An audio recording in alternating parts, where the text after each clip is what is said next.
everyone on all of my social media platforms. I first wanted to take this time to thank everyone who took time out of their day to watch the video I posted last week. I want to send a special thanks to everyone who reposted the video.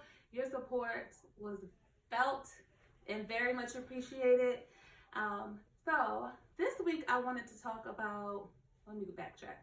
I came across an article that was talking about why sugar may be just as addicting as cocaine. And they basically talking about a test that they did on lab rats. Actually, the article was saying that sugar may be even more addicting than cocaine. And they based that analogy off of a study they did on rats. And they gave the rats a choice between sugar and cocaine. And they said the majority of the time the rats chose the sugar over the cocaine. And so, of course, you have the opposing side who argue because the rats couldn't just eat sugar and do the cocaine as often as they wanted to, the test wasn't accurate. The lab rats were given sugar or cocaine or given both, and then it would be taken away from them for 2 hours or something like that. And then they would be given the option to see which one they wanted first or something like that. But I found it very interesting that they made the comparison. I've heard it before, but I'd never been able to hear the research that they did to help them form their opinion. So I wanted to talk about sugar this week. I think all of us love sugar, whether it is cookies or cakes or french fries or gummy bears. I think everybody has a love affair with sugar. And so what is sugar? Sugar is a sweet carbohydrate. These carbohydrates are found these carbohydrates or sugars are found in your fruit, vegetables, honey, as well as your starches. There are different types of sugar. And so you have your lactose, glucose, fructose, and sucrose. I'm thinking I'm pronouncing all of them correctly. And so, of course, your lactose is found in your dairy products.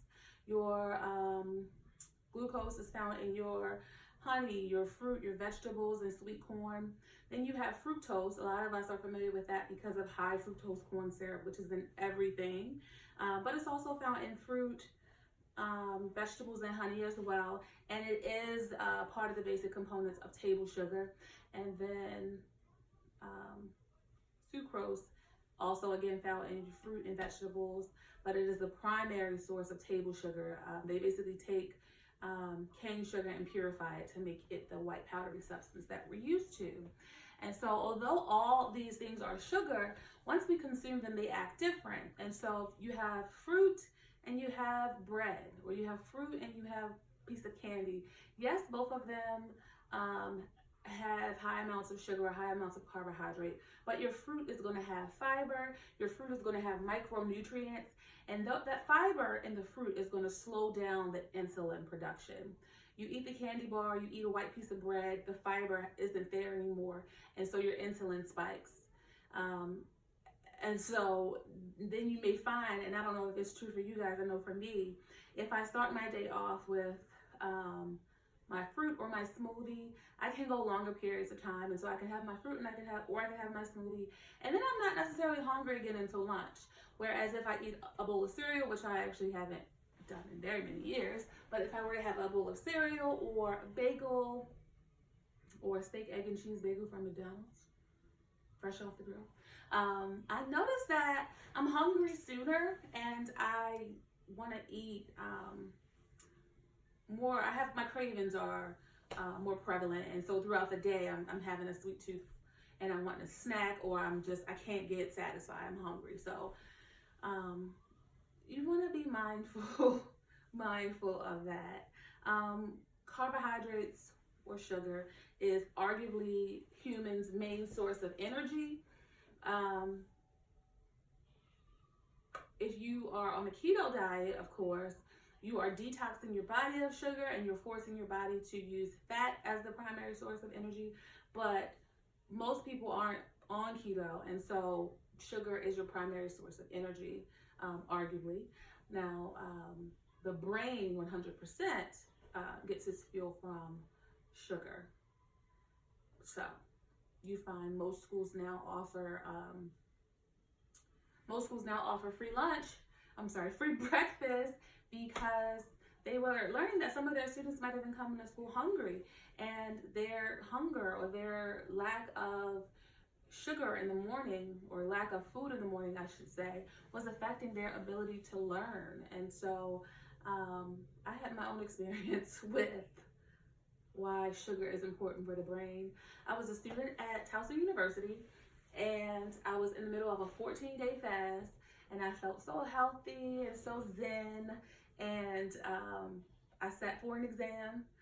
I was well studied, so I was very confident I would, ace this exam. And when I got my score back, I passed, barely, but I was so disappointed. And then I want to say I was reading a book, either Skinny Bitch or Eat to Live, and the book had in black and white that the brain doesn't have the ability to use stored fat as a source of energy. And so I might have needed to juice a sweet potato before my exam or something like that to make sure I had the necessary sugars so that my brain was functioning properly.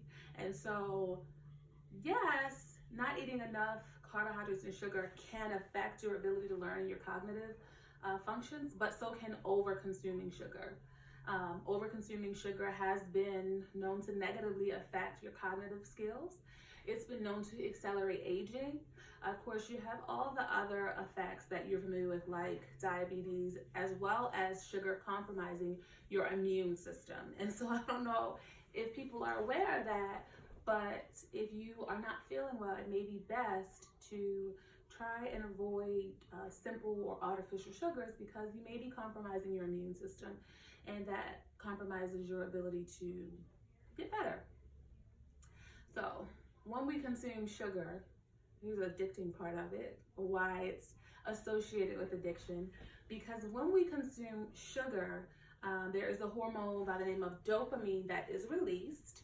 And this hormone is also released in people who take cocaine. I did hear previously there was a study done where scientists did a PET scan.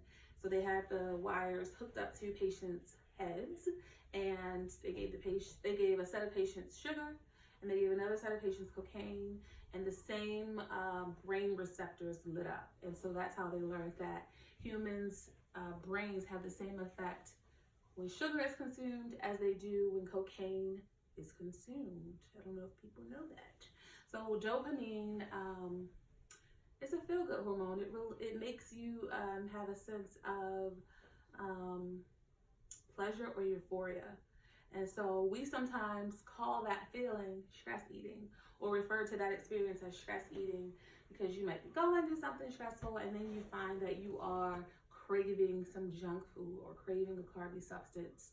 And the reason for that is you kind of subconsciously understand that if I eat these French fries with cheese on them, with gravy on them, that I might feel better. And chemically, internally, you will, because you'll have dopamine releases. I learned I was a stress eater in 2014. I'm almost certain it was 2014. My husband and I were having a disagreement about who was going to take the children to daycare, and I lost the battle. And so on my way to work, after I dropped the children off, I was craving home fries. And this was like right in the middle of my 40-day. I was a vegan for 40 days. That's what started my weight loss journey in 2014.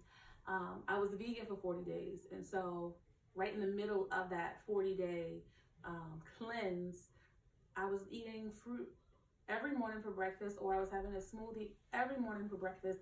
I was perfectly satisfied. And then here I am, all worked out because my husband and I had this disagreement, and I craved home fries. And that's when I learned I was a stress eater. And it wasn't noticeable to me in the past because I ate crappy every morning.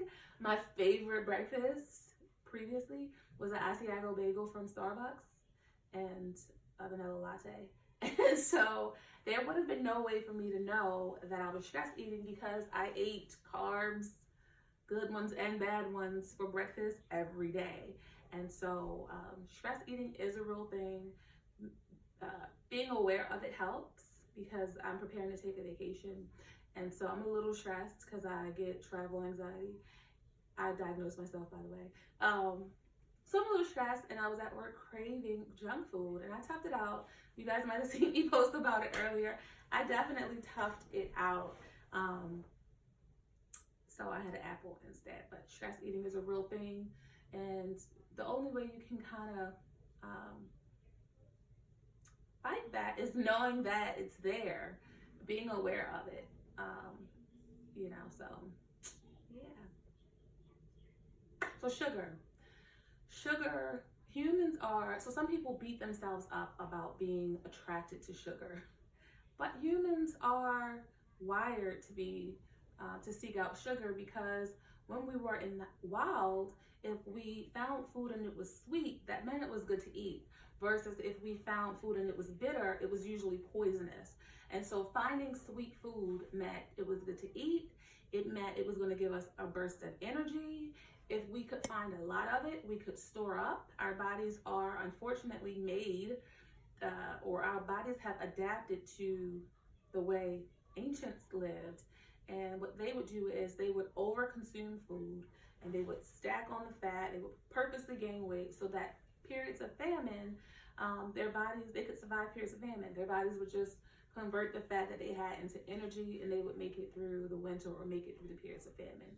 But what's happening now is we aren't going through periods of famine, and we're over-consuming carbohydrates, and we're not giving our bodies a chance to get rid of that stored fat. And it's causing a bunch of issues for a lot of people, and America now has this obesity epidemic. But manufacturers know this, because if they want to fatten up the cow so they can get a bunch of different meat products from it, they feed it grains and corn. The same thing with like ducks or chickens. They feed it grains and corns to make it grow bigger faster. And so if high fructose corn syrup is in everything, if wheat is in everything that we're consuming, we're being fattened up just like the cattle. So it's something to be mindful of. Another thing, I'm trying to think of what else I wanted to share about sugar.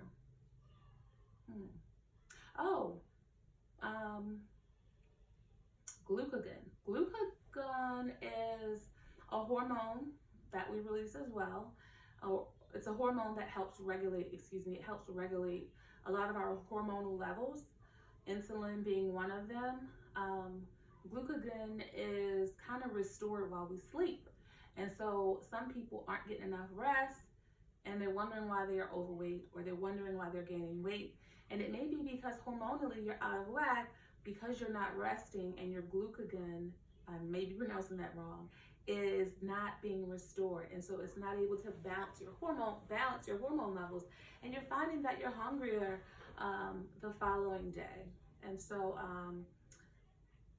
I guess we should talk about what you can do to try and avoid that. What can you do to fight against those cravings, or to get those simple sugars out of your diet? And so simple sugars are just your, simple sugars are fruit, it's bread, it's white potatoes, candy, cookies, and cakes. Those are simple sugars. But remember, fruit has the fiber and the micronutrients, so it's not horrible for us. There's benefits in eating fruit, but you do want to do everything in moderation. But what I was beginning to say is, if you substitute complex carbs for some of those simple sugars, you may be able to see a difference in your waistline. And so you might want to do a sweet potato instead of a white potato. We talked about this in the last video about doing a whole grain bread instead of a white bread. You might want to limit or take out junk food if you can, or make it yourself. There's this really cool recipe with peanut butter cookies. It's literally an egg and like half a cup, or maybe 2 eggs and a cup or half a cup of peanut butter, and you bake it, and it is the best thing. And that's all the ingredients that are in it. Nuts have lots of fiber in it, and so again, it's going to slow down that insulin release. Another thing you guys want to be aware of is eating and then going to bed. It's recommended that you don't eat 4 hours before you go to bed, because what happens is if you eat and then you go lay down, your body's releasing all of this insulin, and you aren't using it. You're not using it throughout the day. You're not using it to go to the gym. You're going to sleep. And so when the body has nothing to do with that energy, it gets stored as fat for you to use later. And as I talked about earlier, later never comes. And so we are gaining weight. And so be mindful of eating and going to bed. When I was personal training, I would tell my clients to eat foods that were super low in carbohydrates and higher in protein or fat. If it were late and they just couldn't go to bed, they needed something. And so do a piece of string cheese if you could. They make a lot of low carb or no carb products now. I try and steer clear of artificial anything and just eat real foods. I would hate to tell somebody to eat a piece of meat and then go to sleep, because I just feel like that's something that you need to be awake to digest. But I would prefer them to eat a piece of fish versus a peanut butter and jelly sandwich as a nighttime craving, because all of the carbs in that peanut butter and jelly sandwich are certainly going to turn into fat. And it's also gonna make you retain water more. And so I think that is all I have for you guys. Your feedback again was great. I've been answering some of your questions in my DMs or my Facebook Messenger. So just hit me with all your questions if you have a topic you want me to speak on. If I don't already know about it, I'll research it. I really enjoy learning new information and sharing that information. So thank you guys again for tuning in. That's all, folks.